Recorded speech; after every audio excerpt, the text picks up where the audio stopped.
I'm Joe Bud from Sanjarbasi. This is the Rorschach, Georgia update from the 10th of October, 2024. Quick summary of what's going down in Georgia. Georgian NGO Social Justice Center recently published an article analyzing the electoral list of major parties. The analysis focused on the representation of women and ethnic minorities in the top 20 candidates of each party's electoral list. Since the parliamentary elections on the 26th of October will be fully proportional, seats will be allocated based on the sequence of these lists. Regarding female representation, the ruling party, the Georgian Dream, or Otsneba, performed the worst, featuring only 5 women in its top 20. Situation's better among the opposition parties. Leading in gender equality is Coalition Strong Georgia, or Dzlieri, which includes Lelo. It has 9 women in its top 20. Coalition for Change, Tavisuplevistuis, Varamia Melia Girchi Droa, or Tavisuplevistuis, follows closely with 8.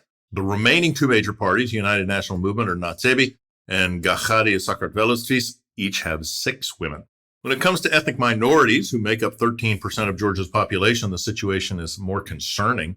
Only Tavisuplevistuis includes a representative of ethnic minorities in its top 20. Furthermore, among all the parties' full electoral lists, there are no women representatives of ethnic minorities, which is too bad considering that the first Muslim woman ever elected to a national parliament was in Georgia in 1918. In other news, on Wednesday the 9th, the European Parliament adopted a resolution concerning Georgia. In this resolution, the Parliament criticized the Russian law and the anti-LGBTQ law. The resolution states that these laws are incompatible with EU standards, and the path to membership will remain closed until Georgia repeals them. Very clear, very simple, just closed. It also calls for the suspension of financial aid until these laws are revoked. Additionally, the resolution condemns statements from the ruling party about banning the opposition and urges European Commission to sanction Bidzina Ivanishvili for his role in undermining democracy in Georgia. Awesome. That said, resolutions from the European Parliament are not binding.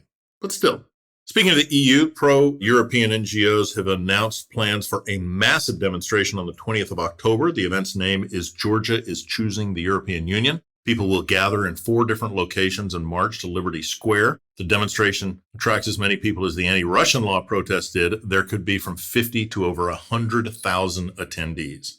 Up next, the Communications Commission has stated that 3 major opposition TV channels, Dvari, Pirveli, and Formula, violated the law by refusing to air Otsneba's political advertisement. The ad features images of Ukrainian buildings destroyed by the Russian invasion, same images used on Otsneba's election banners nationwide. The message reads, "No to war, choose peace, vote for Otsneba." The channels deemed the images unethical and refused to allocate airtime for the ad.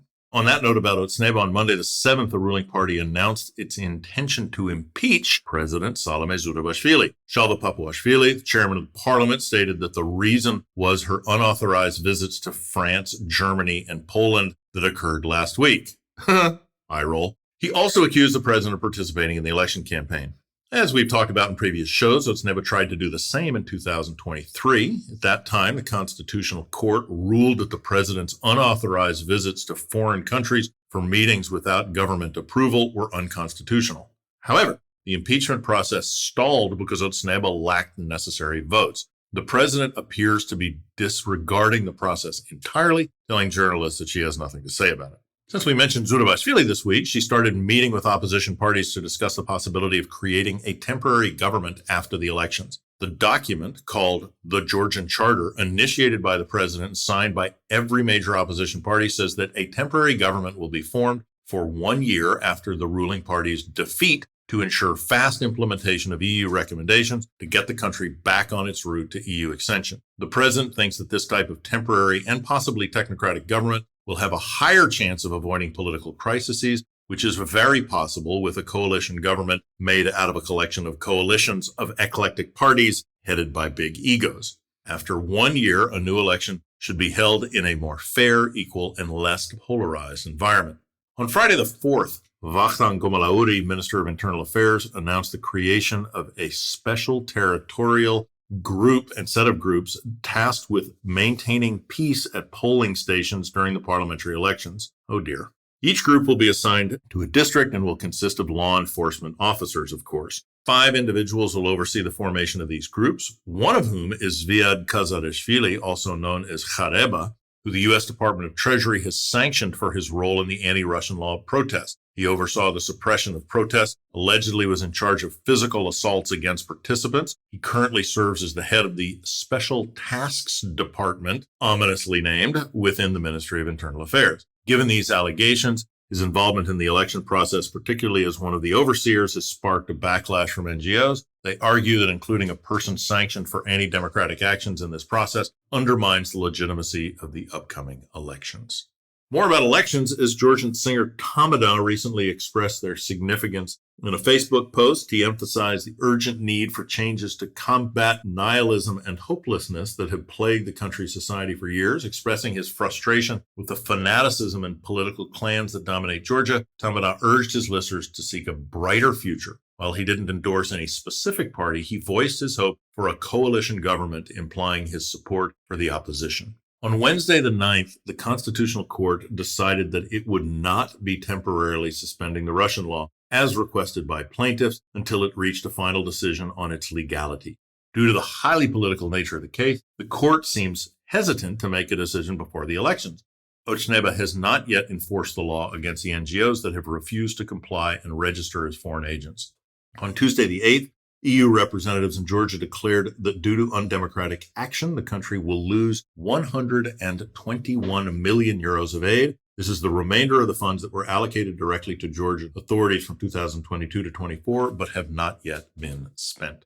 Bit of unusual news. Last week, the TV channel Pirveli aired a segment about a Russian citizen who was granted Georgian citizenship, allegedly without following due legal process. According to the segment, the woman, Yulia Krushanova, is a homeopath practicing folk medicine specialist and was invited by Bidzina Ivanishvili in order to prolong his life. Businessman Georgi Chikvadze, who says that he has private information about the alleged fraud, has publicly urged the prosecutor's office to investigate the case. He stated that the passport was granted on the recommendation of Georgian Member of Parliament Teat Sulukyanni, who was Minister of Justice at the time. Chikvadze, a former supporter of the Ochneba party for many years and someone who assisted in their election campaign, now accuses the party in engaging in business racketeering. Some cultural updates. This will be the second consecutive year that Georgian publishers and writers will have their own independent stand at the Frankfurt Book Fair, separate from the official Georgian stand supported by the Ministry of Culture.